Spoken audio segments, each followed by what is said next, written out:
Good morning all of you. This side Priyanka and आज मैं अग्रवाल टेक्सकॉन के यहाँ पर बहुत इंपॉर्टेंट टॉपिक डिस्कस कर रही हूँ आप लोगों से। Form MSME 1, it's purpose, it's filing, reporting and due date. आपने सुना तो है ये एमएसएमई 1 की कंप्लायंस जो कंपनीज फाइल करती है, और आज हम एक एक करके हर चीज़ को समझेंगे एंड क्यों ज़रूरी है और किसकी नॉन कंप्लायंस करने से क्या कॉन्सिक्वेंसेज एंड एप्लीकेशन है।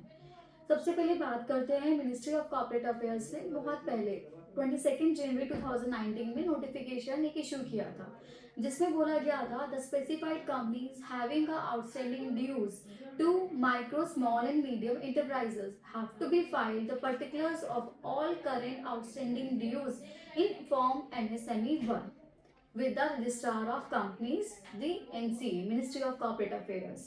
Companies needs to be identify their suppliers whether they are registered or not under the MSME. Priyanka, आप बताएंगे क्या इस अभी आपने जो तीन चार चीज़ें बताई क्या मतलब है, इसमें क्या किया गया है? जैसे कि टीडीएस या जीएसटी या कोई भी गवर्नमेंट अथॉरिटी के अंदर कंपनीज के ऊपर ऑब्लिगेशन डाल दिया कि अब जो वेंडर्स है एमएसएमई वो खुद नहीं बताएंगे कि भाई किस कंपनी से मेरा ड्यू बहुत ज़्यादा पुराना है, मोर देन 45 डेज। ये कंपनी के ऊपर एक ऑब्लिगेशन डाल दिया गया, भाई कंपनी आपको आइडेंटिफाई करना है कि आपके जो सप्लायर्स है, वेंडर्स है, जिनके dues outstanding dues more than 45 days हैं, तो वो आप इन्फॉर्म करेंगे इस पर्टिकुलर फॉर्म एमएसएमई 1 में कि अब when the suppliers are registered under the MSME Act and there are outstanding dues by the company to the MSME supplier, it must be filed a form MSME 1. It means क्या है, हम ये कहना चाह रहे हैं, अगर आपके 100 वेंडर्स हैं, 100 वेंडर्स के अंदर आपके 10 वेंडर्स ऐसे हैं कि जिनका एमएसएमई में रजिस्ट्रेशन है, वो कैसे पता चलेगा? आप अपने क्लाइंट को मेल करेंगे कि अगर आप एमएसएमई में रजिस्टर हैं, जिन्होंने अभी तक एमएसएमई का फॉर्म नहीं फाइल किया है, ठीक है, तो सर्टिफिकेट जब आएगा तो आपको ये पता चला कि 100 में से 10 वेंडर ऐसे हैं जो मेरे एमएसएमई में रजिस्टर है। ये फॉर्म कब फाइल करना है आप लोगों को? ये फॉर्म तब फाइल करना है कि एक तो वो सामने वाला वेंडर एमएसएमई है, और अगर आपने उससे जो सर्विस ली है या गुड्स लिए हैं और उसके लिए आउटस्टैंडिंग ड्यूज हैं, अगर वो outstanding dues more than 45 days हैं, तो देन आप कंपनी को वो फॉर्म एमएसएमई फाइल करना है। इट मीन्स क्या कहना चाह रहे हैं यहाँ पर कि अगर वो एमएसएमई में रजिस्टर है लेकिन उसका आउटस्टैंडिंग ड्यू कुछ भी नहीं है, या आउटस्टैंडिंग ड्यू है लेकिन लेस देन 45 डेज है, with in terms and conditions है, देन कंपनी को आरओसी में एमएसएमई 1 फॉर्म नहीं फाइल करना। इट मीन्स यहाँ क्या दो क्यूमुलेटिव कंडीशन हो गई कि जब सप्लायर आपका एमएसएमई में रजिस्टर है plus the outstanding dues to the supplier has been beyond the 45 days. फिर अब बात करते हैं who should file a form MSME 1। Specified companies should file a Form MSME 1 when payments are due to the MSME for more than 45 days from the date of acceptance of service or goods along with the reason for its delay. Specified companies are, अब यहाँ पे क्या बोला जा रहा है, दो condition यहाँ पे बताई कौन फाइल करेगा, जो मैंने अभी आपसे डिस्कस किया कि कौन, जिनका पेमेंट 45 डेज बियॉन्ड है और वो एमएसएमई में रजिस्टर्ड है। स्पेसिफाइड कंपनीज कौन कौन सी होगी? इसका मतलब हमें ये क्लैरिटी आ गई कि एमएसएमई 1 किसको रिपोर्टिंग करना है? कंपनीज को करना है। जब आपके वेंडर्स में से जो वेंडर अगर आपके एमएसएमई में रजिस्टर्ड हैं और उनके आउटस्टैंडिंग ड्यू पेमेंट आपकी तरफ से 45 डेज बियॉन्ड एक्सीड करती है, ठीक है, तो वो तब उस कंपनी को फॉर्म फाइल करना है एमएसएमई। तो who should file a form MSME, उसके बारे में हम लोगों की बातें हो गई। Purpose of filing a form MSME 1 कि प्रियंका अब ये बताइए कि ये अननेसेसरी क्यों, ये अननेसेसरी है या नेसेसरी कंप्लायंस है कि कंपनीज इतनी रिक्विजिट फाइलिंग्स एंड कंप्लायंसेस करती है, साथ में ये एमएसएमई 1 भी कर दिया। फॉर एग्जाम्पल आपने एक एग्जाम्पल तो दे दिया कि 100 सप्लायर्स है, 100 में से 10 वेंडर्स ऐसे हैं कि जो एमएसएमई में है। फॉर बिजनेस जिसका बहुत ही वाइड स्कोप में बिजनेस है, थाउजेंड्स ऑफ की बात है, इतने सप्लायर्स हैं या इतने वेंडर सप्लायर हैं, तो हाउ कैन बी, इसमें का हमारे लिए कितना कंफर्टेबल होगा कि ईज ऑफ होगा कि कौन सा एमएसएमई है। तो सर इसमें मैं आपको यही बोलूँगी कि इसमें आइडेंटिफाई तो हमें करना होगा, बिकॉज अगर हमारे सभी वेंडर्स है थाउजेंड्स ऑफ को क्रॉस कर जाएं और उसमें से अगर मेरे 50 या 100 वेंडर्स अगर निकल गए एमएसएमई और उसकी कंडीशन अगर मैं फुलफिल नहीं कर रही हूँ, उसकी आउटस्टैंडिंग पेमेंट अगर 45 डेज एक्सीड करती है और आपने फॉर्म नहीं फाइल किया, then you shall be liable with penalty and other consequences as per the provisions of Companies Act 13. तो इट मीन्स यहाँ पे हमें एप्लीकेबल है तो we need to be filed. जहाँ हम इतनी सारी कंप्लायंसेस कर रहे हैं तो then we need to be filed a form MSME 1। Purpose क्या है वो हम समझेंगे कि what is the purpose of filing a form MSME 1। The MSME development act 2006 strengthens the provisions relating to delayed payments to the MSME by providing the maximum credit period and penal consequences. Interest for delay in payment. When there is a delay in payment by the companies, they must mention the reason for the delay in their statement of accounts. Even ये MSME के regulations में भी लिखा गया कि वहां पर अगर आप किसी एमएसएमई वेंडर को 45 डेज बियॉन्ड पेमेंट करते हैं then you must be required to mention the reason of delay, कि किस रीजन की वजह से आपने उस एमएसएमई वेंडर को आपने मोर देन 45 डेज बियॉन्ड पेमेंट करी है, क्या रीजन है। क्योंकि जहाँ जेन्युइन रीजन होगा तो कोई भी गवर्नमेंट अथॉरिटी आपको प्रोटेक्ट करेगी। और यहाँ पे एमएसएमई 1 के जरिए वो एक स्मॉल एंटरप्रेन्योर्स को प्रोटेक्ट कर रहे हैं कि अगर उनका जो वो स्मॉल स्केल में बिजनेस कर रहे हैं और वही पेमेंट अगर 45 डेज बियॉन्ड एक्सीड कर जाती है तो वो बंदा तो ऐसे ही मर गया, क्योंकि स्मॉल बिजनेस कर रहा है और वो उसका एक अर्निंग का सोर्स है, ठीक है। और आप उसकी पेमेंट अगर लेके बैठे हुए हैं तो अननेसेसरी उसको एक हार्मलेस हरासमेंट हो रही है। तो यहाँ गवर्नमेंट ने इसको सेव किया, एमएसएमई को एक प्रोटेक्शन दी है। और उसी के लिए एक एमएसएमई फॉर्म 1 जो है सामने मतलब वेंडर सप्लायर पे ये ऑब्लिगेशन नहीं दिया कि भाई तुम बताओ कि तुम एमएसएमई वेंडर को किस किस से पेमेंट लेनी है जो 45 डेज बियॉन्ड है। उसने उल्टा जिम्मेदारी दी कंपनी को कि भाई आप बताओ कि आपके वेंडर्स जो हैं अगर वो एमएसएमई है और उनकी payment outstanding due more than 45 days है तो आपको ये फाइल करना, रीजन भी बताना है कि आपने भाई क्यों पेमेंट नहीं करी उनको टाइम से। तो section 15 of the MSME act states that कि where the supplier render services और supply goods to any buyer, the buyer should make a payment on और before the agreed date between them and the suppliers. Where there is a no agreed date for payment between the MSME supplier and the buyer must make a payment before the appointed date. The appointed date means 15 days from the date of acceptance. Priyanka आपने अभी जो बताया इसमें आप मुझे हमें बहुत ही easy language में बताएंगे कि आप क्या कहना चाह रहे हो। तो बिल्कुल सर, इसमें ये बताना चाह रही हूँ मैं आपको कि कंपनीज एक्ट के अलावा जो एमएसएमईडी एक्ट सेक्शन 15 का जो प्रोविजन है उसमें ये बोला गया कि जो सप्लायर सर्विसेज देते हैं या सप्लाई करते हैं गुड्स का बायर को, तो बायर को पेमेंट करनी है ऑन और before the agreed date between them, कि जो उनके बीच में टर्म्स एंड कंडीशंस पेमेंट को लेकर डिसाइड की गई है। इसका मतलब ये है कि किसी का अगर 45 डेज या 90 डेज अगर टर्म्स एंड कंडीशंस 45 की जगह 90 डेज हुआ है तो उस पॉइंट ऑफ व्यू से उसको चेक किया जाएगा, उस क्राइटेरिया से चेक किया जाएगा कि आउटस्टैंडिंग ड्यू मोर देन है तो देन जेन्युइन रीजन वहाँ बता के और आप उसको सबमिट कीजिए। और जहाँ ऐसा कोई कॉन्ट्रैक्ट या वगैरह नहीं है कि कोई अग्रीड डेट नहीं है कि भैया आपको वेंडर को पेमेंट कब करनी है, वेंडर एमएसएमई वेंडर को पेमेंट कब करनी है, तो बायर मींस कि जो सर्विस ले रहा है, गुड्स ले रहा है एमएसएमई वेंडर से, तो buyer must make a payment before the appointed date, कि जब उनका एक कॉन्ट्रैक्ट हुआ कि गुड्स आपसे मैं लूंगा या सर्विस मैं आपसे रेंडर करूंगा, तो वो अपॉइंटेड डेट से जो पेमेंट हो रही है तो वो मेरी कंसिडर की जाएगी उस टाइम से कि कितना नंबर ऑफ डेज से मेरी पेमेंट जो है आउटस्टैंडिंग ड्यू हो गई है। Section 15 also states that the period of credit granted by the seller should not exceed the 45 days from the acceptance date or date of deemed acceptance. To strengthen this provision further, the MC introduced the form MSME 1. Every company that has obtained services or goods from an MSME supplier and has outstanding payment for more than 45 days must disclose it to the ROC by filing a form MSME 1 return.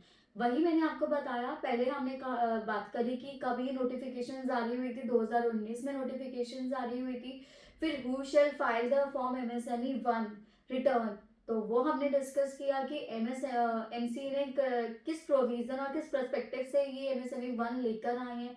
फिर हमने discuss किया MSMED act के अंदर, micro small and medium development act के अंदर section 15 में provision कि वहाँ पे भी बहुत क्लैरिटी दी गई कि कितना नंबर ऑफ डेज का पीरियड होता है और कैसे आइडेंटिफाई किया जाता है कि हम कैसे कह सकते हैं कि इसकी आउटस्टैंडिंग पेमेंट इस वेंडर सप्लायर की जो MSME में रजिस्टर है 45 डेज एक्सीड करता है।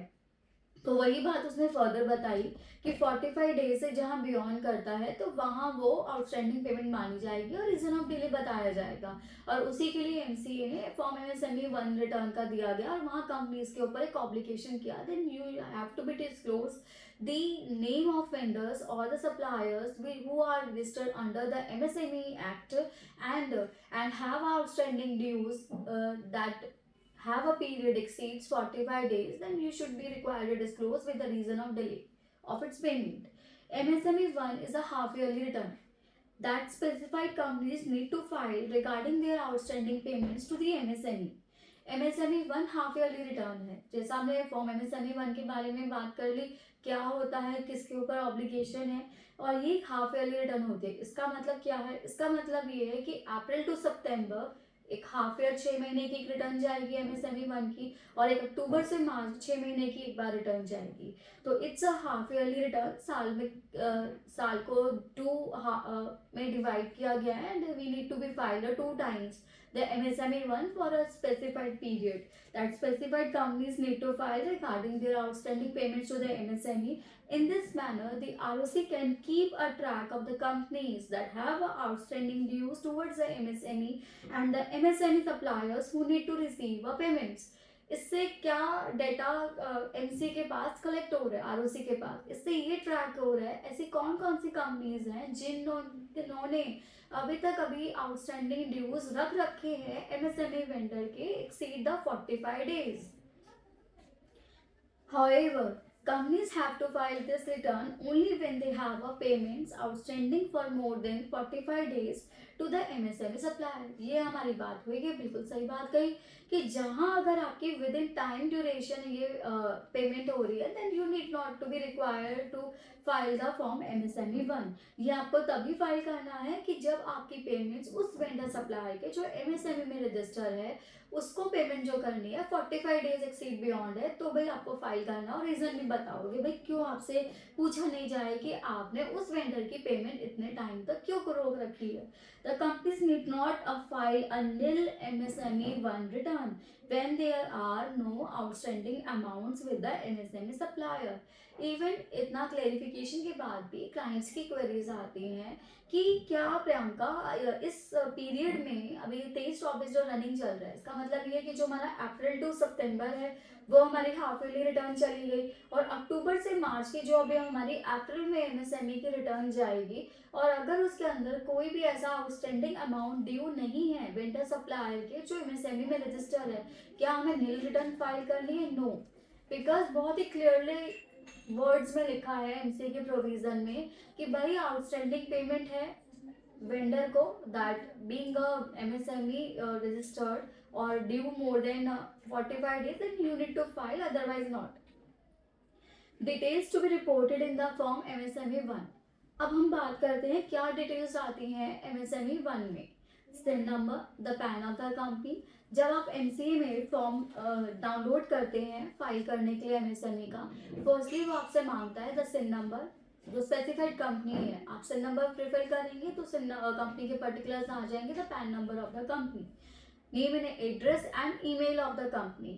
Third one is name and PAN of suppliers. अब यहाँ बात हो रही है कि आप उसमें क्या क्या डिटेल्स देंगे कि उन सप्लायर्स की who are registered under MSME उसका नाम भी बताएंगे और पैन नंबर भी वहाँ डिस्क्लोज करेंगे. Next one is outstanding amount due against the supply of goods और सर्विसेज. इसका मतलब क्या क्या चीजें आप उसमें मेंशन हो गई, SIN number and the PAN number of the company. Number 2, name, address and email of the company. Number 3, name and PAN number of the suppliers. Number 4, outstanding amount due against the supply of goods or services. जितना आपका amount due है उस particular vendor के लिए. Next one is date from which the amount is due. कि आपको वहाँ ये भी disclose करना है कि किस डेट से वो amount आपका due है.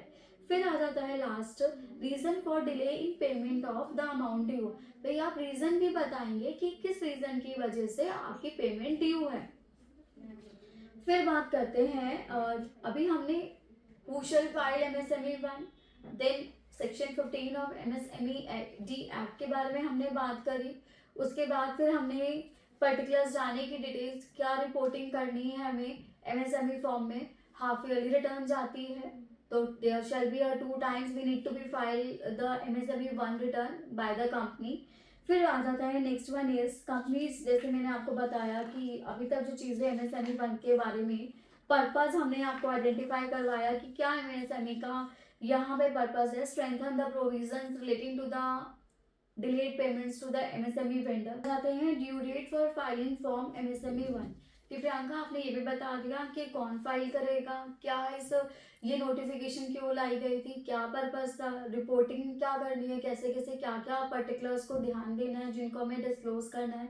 अब ड्यू डेट भी बता देते हैं कि क्या ड्यू डेट होती है फॉर द फाइलिंग एमएसएमई 1। ये तो बता दिया half yearly return, but what shall be the due date that we will keep in mind कि भाई 6 महीने की रिटर्न हमें कब जानी है। इसका मतलब ये है कि जब मुझे पता है कि मेरी 30 सितंबर मेरी ड्यू डेट ऑफ एजीएम है और मुझे आरओसी मेरी with in 30 days, AOC 4 with in 60 days, NGT 7, फिर मुझे अपना अगर टैक्स ऑडिट है तो उसकी रिस्पेक्टिव ड्यू डेट है, इनकम टैक्स रिटर्न फाइल करनी उसकी रिस्पेक्टिव ड्यू डेट है।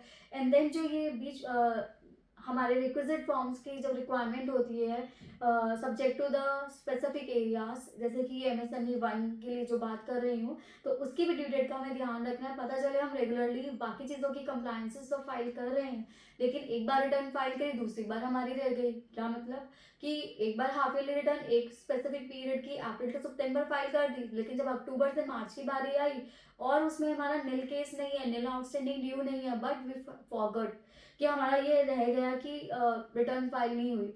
तो इस तरीके से हम अपना शेड्यूल, एक कैलेंडर हम बना लें जिससे कि हमें ये पता हो कि इस साल के लिए कब कब मेरे रिस्पेक्टिव कंप्लायंसेस मेरे ऊपर एप्लीकेबल हैं, जो कॉमन कंप्लायंसेस मुझे पूरी करनी ही करनी है, वहाँ मेरा कोई लूपहोल या मेरा मिस ना रह जाए, इस पे गैप ना आ जाए।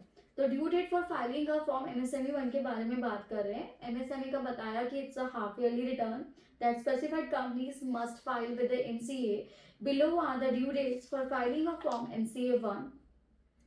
यहाँ पर मेंशन है, मैं लिंक में भी स्पेसिफाई कर दूंगी so as being easy to be read कि what shall be the dates that need to be keep in mind.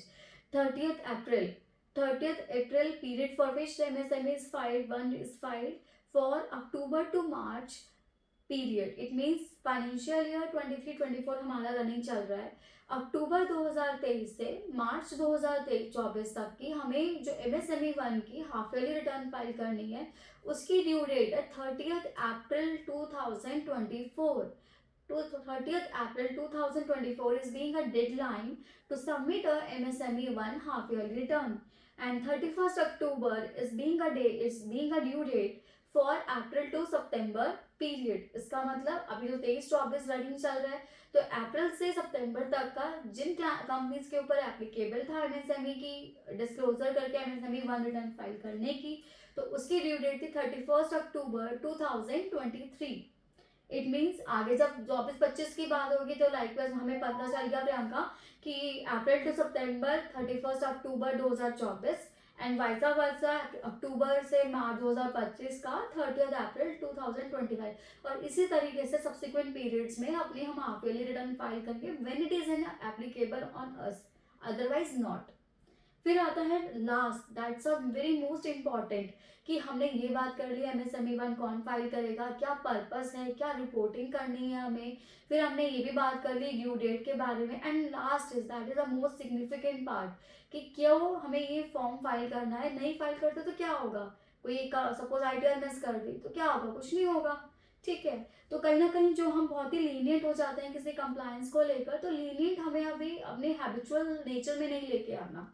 Non-compliance of filing a form MSME 1, non-compliance with filing a MSME 1 by the specified companies will attract the penalty under section 405 subsection 4 of the Companies Act 13 as per section 405 subsection 4 if any company fails to file a form MSME 1 The company and every officer in default will be liable to a penalty of rupees 20,000. It means कि not only on the company the penalty be 20,000 on every officer in default. यहाँ बात होगी directors की भी, इसका अलग company पे अलग 20,000 की पेनल्टी लेवी होगी, डायरेक्टर्स पे अलग होगी. 3 डायरेक्टर हैं, 4 डायरेक्टर हैं, 2 डायरेक्टर हैं, तो ईच डायरेक्टर को 20,000 पेनल्टी पे करनी पड़ेगी उस रिस्पेक्टिव पीरियड के लिए, उस पर्टिकुलर फाइनेंशियल ईयर के लिए. In case of continuing failure, the company and every officer in default will be liable for a further penalty of rupees 1,000 for each delay. The failure continues subject to maximum of rupees 3 lakh. It means कि number one, the penalty shall be rupees 20,000 on the company and every officer in default as per section 405 subsection 4 of Companies Act 13. और इसी तरीके से अगर failure चलता रहा तो ₹1,000 for each day the failure till it actually file, वो penalty हमारी लगती रहेगी और मैक्सिमम पेनल्टी 3 लाख है. इसका मतलब ये है कि किसी स्पेसिफाइड पीरियड का अगर आपका एमएसएमई 1 रिटर्न आपके ऊपर एप्लीकेबल था फाइल करना और आपने नहीं किया तो मैक्सिमम पेनल्टी कंपनी पे 3 लाख अलग और 2 डायरेक्टर्स है 3-3 लाख, मतलब कितना हो गया 9 लाख पेनल्टी रेज हो गई. एंड आप सभी जिस तरीके से देख रहे हैं कि पहले नॉर्मल टेंडेंसी हमारी क्या होती थी कि कंपनीज अभी तक रन कर रही है 70-90% कंपनीज, क्या ज़रूरत है हमें मिनट्स या रजिस्टर्स मेंटेन करने की, क्या ज़रूरत है हमें, हम नॉर्मल आईटीआर आरओसी फाइलिंग या जीएसटी या टीडीएस रिटर्न फाइल कर रहे हैं, कोई रिक्विजिट फाइलिंग हमारी नहीं हो रही. और कभी ना कभी कुछ मिसअंडरस्टैंडिंग हमें अपने कंसल्टेंट का अगर बात साथ भी हो जाती है, ये प्रैक्टिकली फेस होता है कि हमारे सीए हमारी सारी चीज़ों को टेक केयर कर रहे हैं हमारे सपोर्ट एंड कोऑर्डिनेशन से, बिकॉज रिकॉर्ड्स एंड इन्फॉर्मेशन तो आप ही हमें प्रोवाइड कर रहे हैं, कंफर्म कर रहे हैं. ठीक है, तो बेसिकली कोई भी अपडेट आती है तो you need to be consult with your professional कि हमारी कंपनी पे ये एप्लीकेबल तो नहीं है, क्योंकि और क्या आपके थ्रू ये कंप्लायंस फाइल हो पाएगी. इसका मतलब ये है कि अगर स्पेसिफिक एरिया में आप जिस कंसल्ट प्रोफेशनल के थ्रू अपनी कंप्लायंसेस कंप्लीट करवा रहे हैं और वो एक रिक्विजिट स्पेसिफिक एरिया को नहीं डिल्ट करते, तो it means you need to be take care and complete that compliance with the another professional, so that कि अचानक से एक नोटिस आ गया या पेनल्टी आ गई 3 लाख की और 3-3 लाख डायरेक्टर पे और हमें मिसअंडरस्टैंडिंग रही कि हमारी तो सारी कंप्लायंसेस कंप्लीट है, कोई प्रॉब्लम नहीं है. तो जितना हम हर चीज़ को लेकर, क्योंकि कंपनी आपने बनाई है, चाहे प्राइवेट लिमिटेड कंपनी है चाहे पब्लिक लिमिटेड कंपनी है, और जो उस पर कंप्लायंसेस एप्लीकेबल हैं तो आपको उस पर ध्यान देना होगा. You need to be aware of that, update रहनी चाहिए. और कोई भी डॉक्यूमेंट आप उसको रिव्यू करें, साइन करें, you need to be carefully review that paper. Or if you have any doubt or query, then you need to be consult with your consult professional. Otherwise there shall be loophole or the gap in the completion of the compliances, और उसी का ही effect क्या होता है कि कोई compliance file नहीं हुई, उसके नॉन compliances की वजह से you need to be pay penalty, you need to pay additional fees and vice versa, there are repercussions. तो आई थिंक मैंने इस पूरी टॉपिक में आपको एमएसएमई 1 रिटर्न के बारे में क्या क्यों फाइल की जाती है, it's purpose, it's reporting and unit बहुत ही एक करके हमने डिस्कस करने की कोशिश करी है. तो आई होप आप लोग अगर जिनका अभी भी मिस हो गया और अभी रनिंग पीरियड में जिसकी एप्लीकेबिलिटी है तो अपने प्रोफेशनल के साथ आप इसको टाइमली फाइल करवाइए. बिकॉज कहीं ना कहीं अगर आप एमएसएमई की वेंडर को पेमेंट टाइमली नहीं कर रहे हैं तो जो आपने खर्चा बेनिफिट लिया है आगे चल के बहुत ही इनकम टैक्स में रिसेंट चेंजेस आएंगे, क्योंकि स्मॉल एंटरप्रेन्योर्स को in addition to the large business scale of entrepreneurs एक सपोर्ट देके उनको आगे बढ़ाना है, क्योंकि सपोर्ट देके बिजनेस ग्रोथ होगी और नेशन को एक सपोर्ट दिया जाएगा. ठीक है, क्योंकि एक स्टेप बाय स्टेप हम बिजनेस अपना ग्रो करते हैं कि जो अभी एमएसएमई वेंडर कभी ना कभी एक वो लार्ज स्केल पे अपना बिजनेस कर पाएंगे, और जो अभी स्मॉल एंटरप्रेन्योर्स है उनकी पेमेंट्स मारी जाती हैं कि आउटस्टैंडिंग उनके वो सर्विस दे रहे हैं, गुड्स दे रहे हैं आपको और वो पेमेंट के लिए परेशान हो रहे हैं, तो वहाँ गवर्नमेंट ने उनको प्रोटेक्शन देने की कोशिश करी है. और ये बहुत ही एक इम्पॉर्टेंट प्रोविज़न है और इसकी बहुत ही रेपरकशन है, आगे चल के बहुत ही भी स्मूथली चेंजेस भी आएंगे हर तरीके से, क्योंकि गवर्नमेंट कोई भी अगर रूल्स एंड रेगुलेशंस लाती है या कोई प्रोविज़न में चेंजेस करती है तो उनका जो मोटिव होता है वो ओवरऑल सभी को देखते हुए, एज अ ओवरऑल पर्सन्स को देखते हुए, नेशन के देखा जाता है, पीपल्स को, कि हम किसी का भी नुकसान नहीं कर पाएँ और ये अपने हमारे सभी देशवासियों के लिए ये सपोर्टिव रहे। उनको ऐसा ना लगे कि ये कैसी रेगुलेशन आ गई या ये कैसा रूल बन गया